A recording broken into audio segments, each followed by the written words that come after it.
1969. Men were walking on the moon, Richard Nixon was in the White House, and Illinois was over $1 billion in debt, and desperate to get out of it. Some things never change. Between 1968 and 1970, Illinois lawmakers convened in the 6th Illinois Constitutional Convention, the result of which would be the Illinois Constitution that we have today. One of the key changes in this new constitution was the introduction of the state's flat income tax, which at the time was seen as a sort of grand bargain between Republicans, led by Governor Richard Ogilvie, and Democrats, led by Chicago Mayor Richard Daley. Everyone had high hopes that this would put the state back on the path towards fiscal responsibility. Spoiler alert, it didn't work. We have doubled the flat income tax since it first came out, and the state is still broke, which has left communities around the state raising property taxes to try to cover the holes in their budgets. All in all, we've wound up with a tax system that disproportionately relies on the wealth of middle and working class families for revenue, which just doesn't work. Okay, so where do we go from here?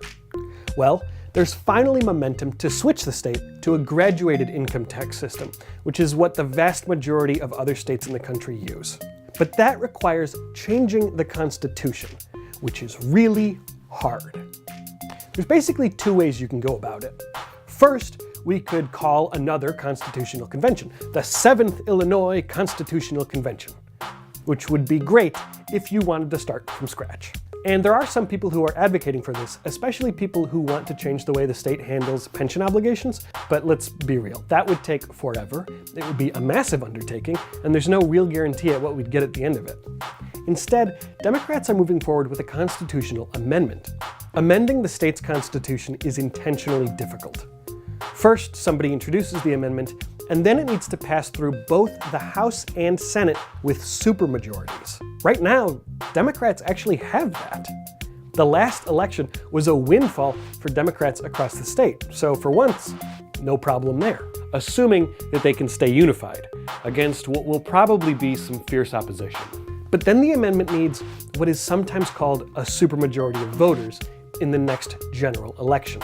It either needs 51% of the total people voting on that ballot supporting it, which is harder than it sounds because this is one of those questions at the end of a very long ballot, or it needs 3/5 of all the people who just vote on that one question. And that's where other states trying to make the switch have run into problems. In Colorado, one of the only other 8 states that still uses a flat income tax, it made it all the way through this process but was voted down at the finish line, in part due to campaigns by anti-tax advocates around the state and around the country. And that's why I'm thinking of Colorado as our ghost of election future. Very soon, we are going to start seeing ads for and against the graduated tax switch.